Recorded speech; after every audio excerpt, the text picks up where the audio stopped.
Assalamualaikum warahmatullahi wabarakatuh. Selamat siang semuanya. Selamat datang di Praktikum Satuan Operasi Teknik Lingkungan materi yang pertama dengan judul Analisis Koagulasi dan Fluktuasi dengan Metode jar test.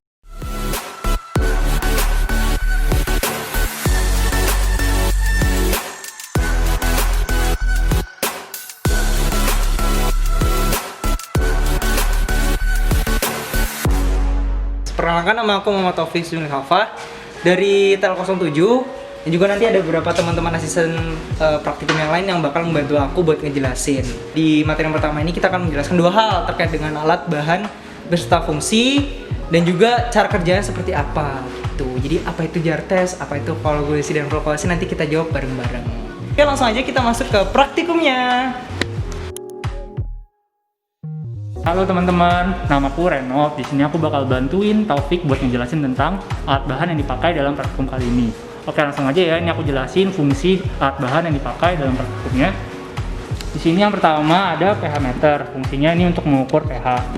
Terus yang kedua di sini ada gelas ukur nih buat mengukur volume sampel larutan. Terus di sini ada tawas nih sebagai koagulan. Terus yang di sini ada Erlenmeyer. Nah, di sini isinya itu ada 1 gram tawas yang dicampur dengan 100 ml Aquades. Kemudian di sini ada stopwatch untuk mengukur waktu. Terus di sini ada cawan porselen. Di sini fungsinya sebagai wadah untuk menimbang saat ditimbangan analitik. Terus yang di sini ada Aquades. Terus yang ini namanya turbidimeter. Itu fungsinya untuk mengukur kekeruhan. Nanti mengukur kekeruhannya ada di sini ya teman-teman. Terus di sini ada pipet ukur 25 mili sama bulbnya. Ini fungsinya ini untuk menyedot larutan. Terus di sini ada beaker glass. Di sini fungsinya sebagai wadah sampel larutan.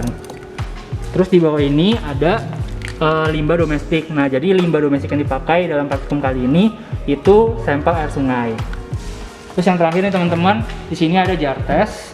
Ini menggantikan magnetic stirrer, fungsinya untuk perlakuan koagulasi dan fluktuasi. Oke, segitu aja teman-teman buat penjelasan fungsi alat bahan yang digunakan dalam praktikum kali ini. Untuk cara kerjanya nanti akan dijelaskan oleh aspek selanjutnya. Balik lagi sama aku Taufik. Jadi di sini aku bersama satu temanku lagi akan menjelaskan bagaimana cara kerja dari praktikum satu kita yang pertama, koagulasi dan fluktuasi. Nah, di sini perkenalkan, nama saya Amiril Fata. Di sini kita akan menjelaskan materi koagulasi dan fluktuasi, dan saat ini kita akan menjelaskan tentang materi yang koagulasi aja.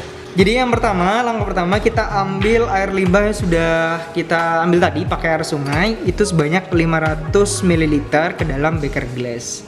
Tapi ingat ya, untuk yang pengukuran seperti ini ataupun sampel lainnya kita menggunakan meniskus bawah. Jadi kita menggunakan lengkungan yang di bawah bukan yang di atas untuk 500 ml dan juga untuk pengukuran yang lainnya.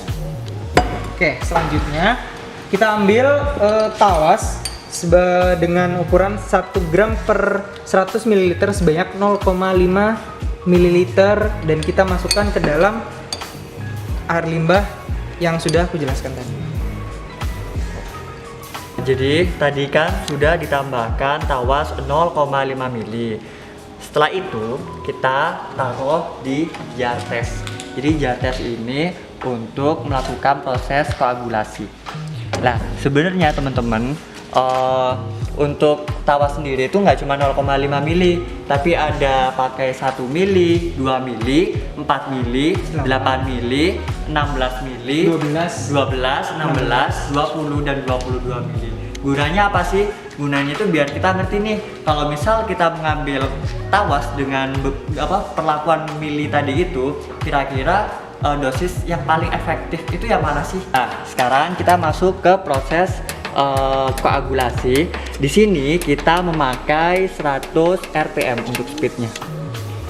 Kita atur 100 rpm selama 1 menit ya teman-teman.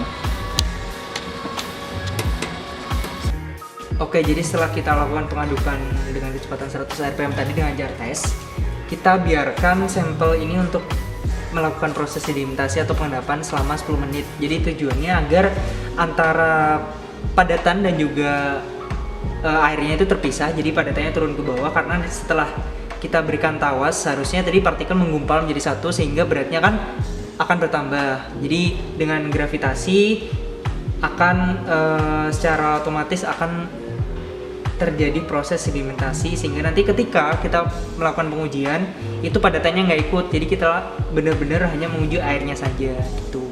Jadi kita tunggu selama 10 menit agar dari padatan ini bisa turun ke bawah. Setelah kita diamkan selama 10 menit untuk proses sedimentasi, selanjutnya kita akan mengambil sebanyak 10 ml dari air sampel tersebut, kita masukkan ke dalam kuvet sampai tanda batas. Hasilnya akan seperti ini. Bila sudah dimasukkan dalam kuvet, lalu kita akan masukkan ke dalam turbimeter untuk diukur tingkat kekeruhannya. Setelah kita melakukan pengukuran kekeruhan dari turbimeter, selanjutnya kita akan mengukur tingkat pH dari sampel tersebut, sampel ini melalui pH meter. Jadi dari probnya ini kita masukkan ke sampelnya dan kita tunggu hasilnya yang tercatat di pH meternya.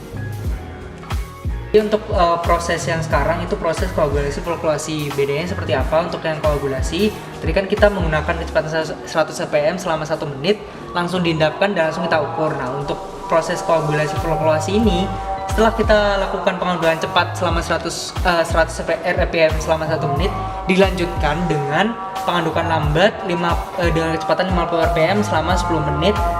Selanjutnya perlakuannya akan sama, diendapkan dan lalu diukur pH dan kekeruhannya. Keren guys alatnya.